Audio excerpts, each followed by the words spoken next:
Hey, what up, everybody? I think everybody out there knows that I'm a huge fan of collecting DVDs. It's one of my favorite things to do that's out there. And I just want everybody to know that WB does make damn good biographies or documentaries. But just let you know that if you go out there, the independent market has great alternatives to what's out there. I think everybody knows that the History of World Class Championship Wrestling, real good DVD. But there's also this CD, The Heroes of World Class, that is out there, which is actually a better documentary. Everybody knows the rise and fall of ECW. I think this is one of the best-selling WB DVDs of all time. But also look out for the Forever Hardcore documentary done by Jeremy Borash from TNA. Even better, honestly, a very, very good documentary. So make sure you guys go out and check those out. Both of them you're able to pick up on the used market, honestly, pretty cheap, and it is one of the best DVDs out there to pick up. One of my favorite documentaries wrestling has ever given us came from WB. It is Ric Flair and the Four Horsemen, a great pickup right here for you. Anytime you can pick up this DVD for under $5, it's honestly a steal, and it's out there all the time. This was my favorite DVD until the other night. When I was at WrestleMania, I picked up Memphis Heat. I bought this at the High Spots merch stand. It was also on sale at RF Video. You can pick this up online at memphis-heat.com, or you can buy it on just about any wrestling merchandise stores out there. Amazon sells this. This is the history of Memphis wrestling, and this honestly is the best wrestling documentary that I have ever seen. It covers everything from Memphis, one of the hottest territories that's ever been out there. Memphis ran from back in the day all the way until it died in 2001. But there's still people out there who still try to pump wrestling into Memphis. Jerry Lawler's out there with Brian Christopher, Coco Beware, um, King Mabel's out there still doing TV that's out there. But this is honestly the best wrestling documentary that there is out there. If I can give you guys a quick review, it starts out with just the history of what wrestling is, the whole carny atmosphere that used to be around it. Basically, the ring used to have three open sides of the ring, and then there was a curtain along the back of the ring. And you would have people come in as the wrestlers, and they would challenge, the people out in the crowd, and they would offer $100 or $500 payoff. That was a lot of money back in the day. And they would wrestle around, and if the wrestler wasn't able to actually take the person by himself, he would back him up against the curtain, and somebody would hit him with like a tire iron or something like that to knock him out. It goes back that far to say what wrestling is. It talks about how the wrestling promoters and the bookers built up Memphis. One of the first stars of Memphis ever was this guy that's actually pictured inside the DVD there, Sputnik. He was a Russian, during the Cold War and all that. And actually, the wrestling promoter at the time was talking about how easy it was to book, clean cut white American guys to go up against Sputnik. And, just like try to be the one guy that would take down the Russian Empire. But the people there, they loved it, they ate it up, and that's basically what built up Memphis wrestling and started it going.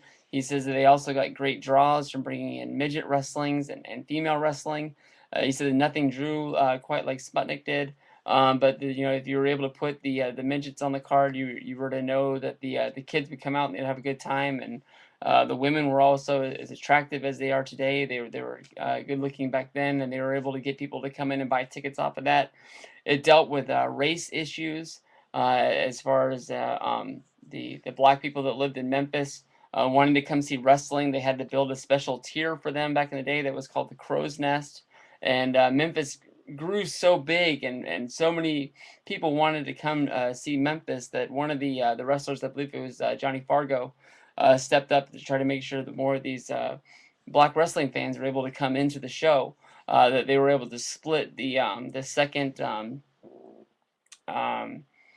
uh, grandstands to where they can put him in there. And he said that he was one of the people that actually came forward to make sure that they could sell these extra tickets to extra people. And for the wrestlers that stood up and said that they didn't want the black people to be there, he sort of laid down the law by saying, well, fine, make sure you get paid out of the white money, and don't give him any of the black money. And that sort of like killed all of the racial issues that there were in Memphis wrestling at the time, and that sort of put an end to it. So like it was pretty cool that they showed one of the wrestlers was there to break down any sort of race issues with the fans and make sure that whoever wanted to see Memphis wrestling could get in there and go see it.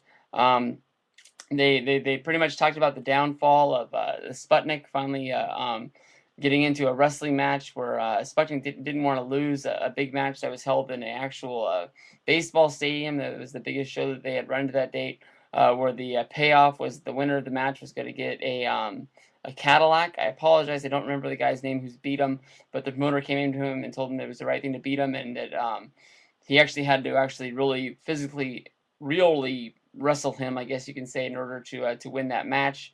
It all comes down to Memphis wrestling blowing up with the promoter taking over, Jerry Jarrett. Jerry Jarrett built the territory that is Memphis. They were talking about the huge race that they were doing in order to get the main market, which is the TV channel, which I believe is Channel 5. And all the work that Jerry Jarrett had to do, and once he got this one TV station, he was able to get all the cities that surrounded it, that built up the territory that came along with it. They found out that Jerry Lawler was a artist that was getting noticed by Johnny Fargo. Johnny Fargo signed him in order to put him under his company to draw signs, all this stuff, and that's what basically brought Lawler in, and he was able to start getting trained. He started out as a face wrestling, and after losing a few matches and people didn't cheer for him anymore, they turned him heel, and then he started the whole King gimmick by winning a match. And how this kept evolving and kept on building. Jerry Lawler is one of the best heels of all time when you watch this DVD, and the voice that you hear on Monday Night Raw is the same voice you hear here back in the day. His voice has never changed. He sounds as young as he does on TV now. But just the matches and the stuff that they were able to show. When WWE shows stuff in their documentaries from back in the day, they always like sort of squish it together to make the scenes look bigger, and they put the bars up on the side, and a lot of people don't like this. What they do in this DVD is they actually shrink the picture to where it's about half the size of your TV, and it looks like you're watching it inside of a box like this, which actually reminded me about like watching TV back when I was a kid on the old-fashioned TVs that looked like they were made out of wood. I thought that was really cool, and I really liked that effect that it was on there. I don't really know who owns Memphis actual physical wrestling stuff on there. There's clips of it. There's a lot of in the bonus features, but in the documentary, there's not a whole lot of the match footage, and some of it they do show is sort of grainy and staticky, but it is actually really cool because this is actually old wrestling that they have. They talk about how basically a lot of the angles that they did, they thank Johnny Fargo. Johnny Fargo is one of the guys that actually brought in like the hard sort of, I guess you say, hardcore style of wrestling. He actually started that with a huge using of chairs and the using of tables. Really cool stuff. One guy that is heavily featured on here is Jimmy Hart. I don't want to give a whole bunch of it's on here because I'm actually hoping that you guys go see this one way or another. Make sure you buy this DVD because it is honestly so good.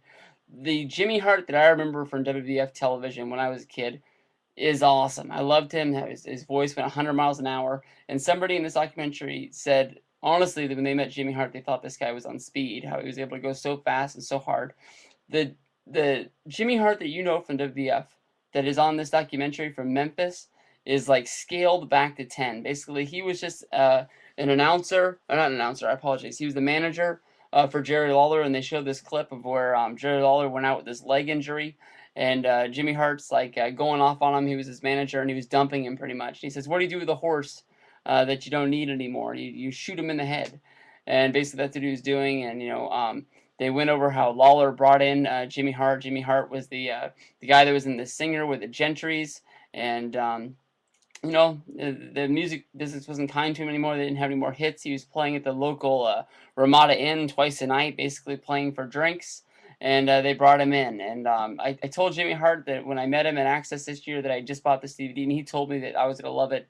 And honestly, I did. This is a great DVD. It covers everything from Memphis wrestling. There's not enough I can say about it. I know a huge fan of Memphis wrestling is Above Average Muda, who used to make videos here on YouTube. You can find him on Twitter at AA Muda. and he buys these RF videos ones. I think they're from Wrestling Gold, which is the only people I know that shows wrestling. I'm sorry, the Memphis Wrestling on DVDs. I don't think Vince owns it. It's one of the only promotions he doesn't do it. I think it's a sort of a fight and a struggle between Jerry Jarrett and Jerry Lawler about who owns it. I'm not really 100% sure, but if you want a good wrestling documentary, this is what you need right here. Memphis Heat. Make sure you pick this up. Thank you, everybody. And I think I can't say it enough. Get this.